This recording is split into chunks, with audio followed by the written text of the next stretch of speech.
So one question that kept popping up time and again throughout my grid videos on the channel is how does this game compare to Asphalt 9 Legends, or even just generally would I be covering it?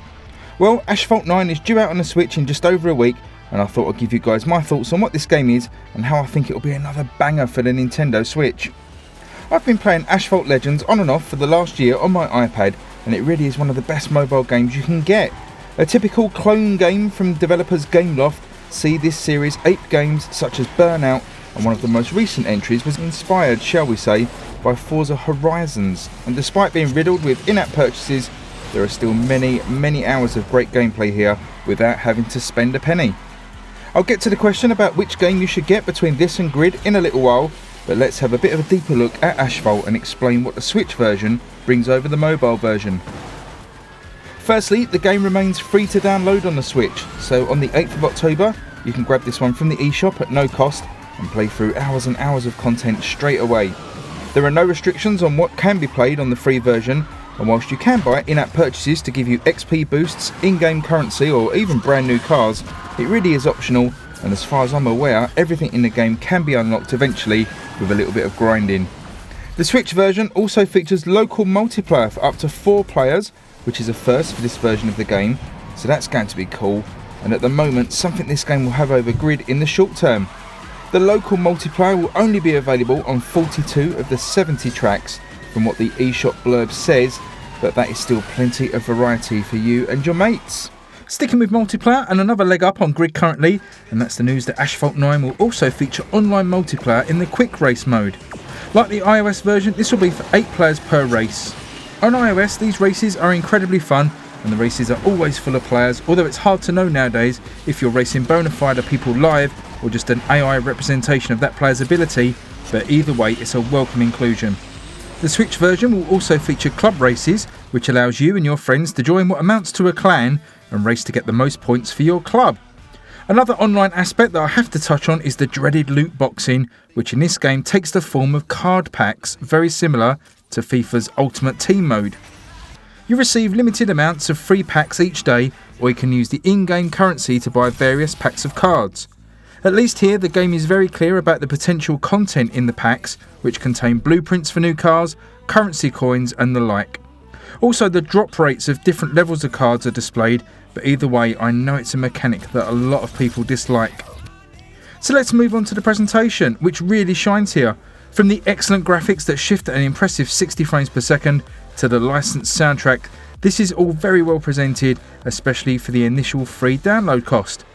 The presentation also follows through onto the track selection, which sees a great variation of courses from the rain-swept mountains of Scotland to the neo-drenched Shanghai streets, and every track feels alive with debris flying all over the track from crashes and the destructible environments. Also, the weather effects are great with rain and snow hammering down onto the cars. If the performance holds up on the Switch, and by all accounts it does, this could be up there with one of the most visually impressive games on the system. Control-wise, Asphalt 9 was pretty controversial on mobile for better and for worse, but the Switch version also brings a new option to the table. On mobile, the game introduced a quite unique control mechanic called Touch Drive. In this mode, the cars basically drive themselves, with acceleration, braking and steering all handled by the AI. You have 2 buttons available, one to initiate a drift and one to fire off your nitros. The nitro has its own mechanic where a well-timed second tap could fire an even more powerful boost. The drift button would automatically drift the car in the direction the AI was steering, and whilst it would slow you down slightly, it's also used to build up your boost bar. When track events were upcoming, either forks in the road, ramps to launch your car off, or nitros to pick up, you have a small window where you can swipe left or right to effectively shift lanes to choose which path you want to take. As bad as all this may sound, it's actually really quite fun to drive. The timing of your boosts and drifts and picking your way through the track with simple swipes is a pretty perfect fit for mobile gaming in modern times, where players would have one eye on the game and one eye on the TV or Twitter. The game did come with a more manual control mode, where you took over all the steering by tilting or touching the screen, which did give you some more fine-grained control, but it still gave you no say over acceleration or braking. With the introduction of gamepad support in iOS 13, Asphalt does support a controller really well, though again only for steering and boosting. Now interestingly, the description on the eShop specifically mentions a new full manual control support on Switch, so I can only assume this now will allow for acceleration and braking as well, which will be ace. The Switch version does also feature the touch drive system on the Switch and also supports single Joy-Con controllers for split screen play. If you think the touch drive mode sounds terrible, it should be noted that my 6-year-old daughter loves this game due to the easy controls, and my non-gaming partner also enjoyed playing it as she was a big fan of Burnout back on the 360, but could never really control the car how she liked, but is now getting that feeling of Burnout without having to be particularly good at driving games. Content wise, the game features 50 cars to collect, and another thing for those asking about this in my grid videos, there is customization of cars here. Cars are all real life from manufacturers such as Ferrari, Lamborghini and Porsche. There are also 70 tracks, though in reality this figure is derived from variations and different sections of a handful of locations, but nevertheless should keep most piston heads interested.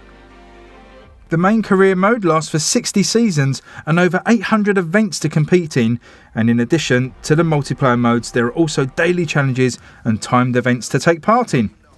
So overall, Asphalt 9 is shaping up to be another great entry for racing fans on the Switch.